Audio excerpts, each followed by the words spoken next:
Lo que el patrón le dio como burla, Dios lo convirtió en el mayor milagro de su vida. Y lo que todos vieron como una humillación, se transformó en la puerta que ningún hombre hubiera podido abrir. Esto no es un cuento. Esto pasó. Y cuando termines de escucharlo, nunca volverás a ver tus problemas de la misma manera. Don Aurelio llevaba 23 años trabajando para el mismo hombre.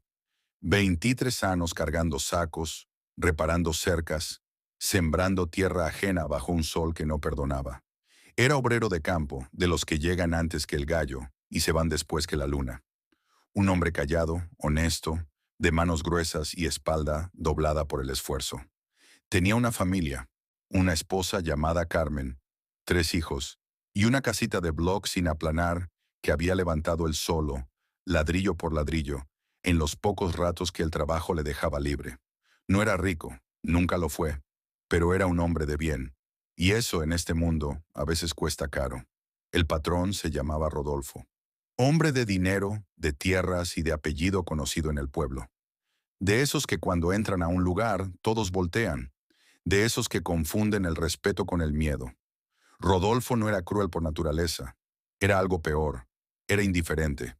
Para él, los trabajadores como Aurelio no eran personas. Eran herramientas. Útiles mientras funcionaban.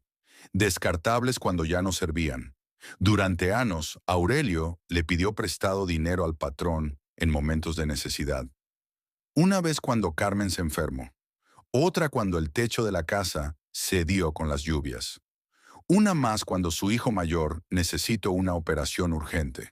Y Rodolfo siempre presto, pero nunca sin recordárselo. Nunca sin hacerle saber a Aurelio que le debía algo, que estaba en deuda, que dependía de él. Al final, la cuenta llegó a ser de 80,000 pesos, una cifra que para Rodolfo era el cambio de su bolsillo. Pero para Aurelio era una montana que sentía sobre los hombros cada mañana al despertar. Un día, el patrón lo llamó a su oficina. Aurelio entró con el sombrero en la mano, como siempre. Rodolfo estaba sentado detrás de su escritorio de madera fina, con una sonrisa que Aurelio no supo leer al principio. Aurelio, le dijo, voy a hacer algo por ti. Voy a cancelar tu deuda.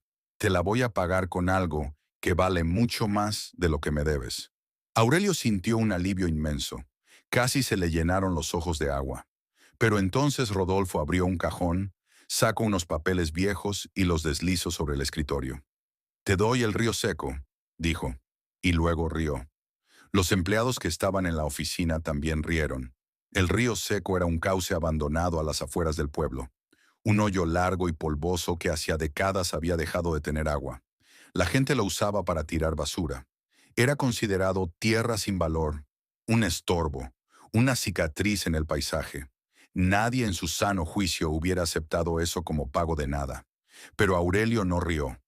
Tomó los papeles, los dobló con cuidado, se puso el sombrero y dijo solamente, «Muchas gracias, patrón», y salió. Afuera su hijo lo esperaba con la camioneta. Cuando vio los papeles le preguntó qué habían dado. Aurelio le explicó.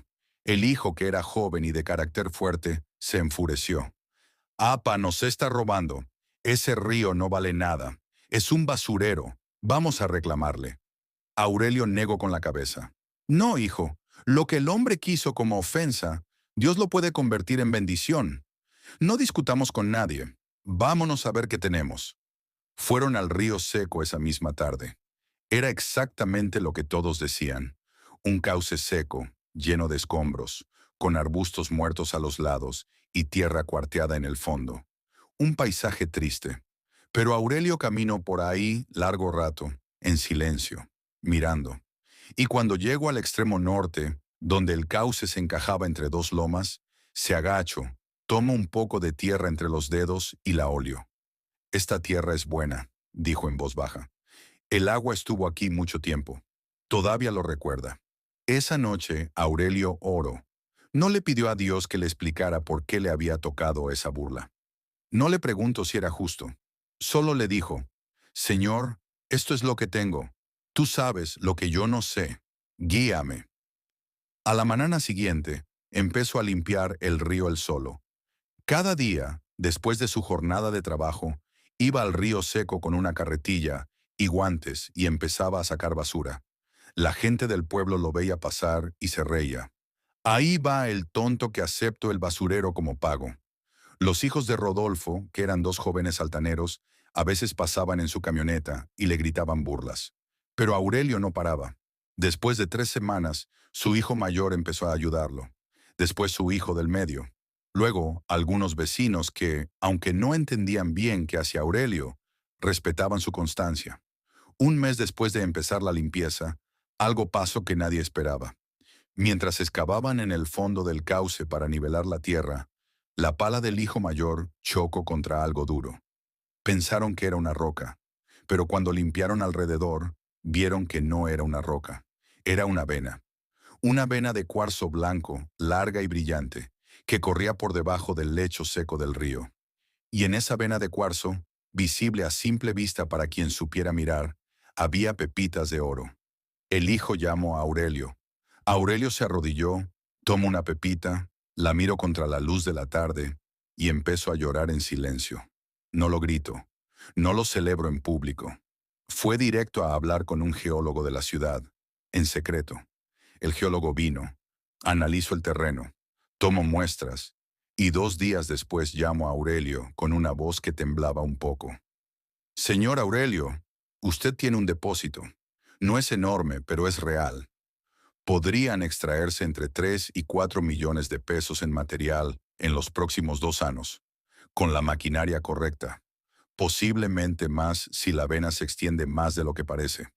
Aurelio colgó el teléfono. Fue a la cocina donde Carmen estaba haciendo de comer. La abrazó por detrás sin decir nada. Ella sintió que algo grande había pasado y no preguntó. Solo lo dejó abrazar. Esa noche, Aurelio volvió a orar. Esta vez tampoco habló mucho. Solo dijo, gracias. Lo que vino después cambió la vida de la familia para siempre. Con los primeros ingresos de la extracción, Aurelio terminó su casa. Luego abrió una pequeña empresa de construcción con sus hijos. Compró tierra fértil en otro municipio. Puso a estudiar a sus nietos. Y nunca, ni una sola vez, alardeó de lo que tenía. Cuando la noticia llegó a oídos de Rodolfo, cuentan que el hombre se quedó callado un momento largo. Luego dijo algo que sus empleados no olvidaron. Yo le di eso como insulto, y él lo convirtió en fortuna. Nadie supo si lo dijo con envidia, con asombro o con algo parecido a la vergüenza. Pero lo que sí quedó claro para todos en ese pueblo fue esto. Hay hombres a quienes puedes humillar, puedes burlar, puedes dar lo que nadie quiere, y en lugar de quebrarse, se arrodillan. No ante ti, ante algo mucho más grande que tú. Y ese algo, esa fuerza que mueve el mundo por caminos que ningún hombre puede calcular, tiene una forma muy particular de responder. No siempre rápido, no siempre como uno espera, pero siempre, siempre a su tiempo. Aurelio no ganó porque fue inteligente, aunque lo era. No ganó porque tuvo suerte, aunque la tuvo. Ganó porque cuando le dieron una humillación, él decidió verla con otros ojos. Y cuando todo el mundo reía, el oro yacía en silencio bajo sus pies, esperando a alguien que supiera inclinarse.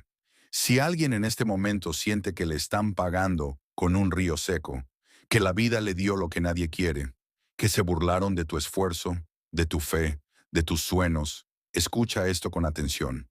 No sabes lo que hay debajo de lo que te dieron. Todavía no lo sabes. Pero hay algo. Siempre hay algo. La pregunta no es si Dios puede convertir tu escasez en abundancia. La pregunta es si tú tienes la paciencia de Aurelio para arrodillarte, limpiar la basura y confiar en lo que todavía no puedes ver. El río seco era una burla. Se convirtió en oro. Tu historia no ha terminado. Apenas comienza.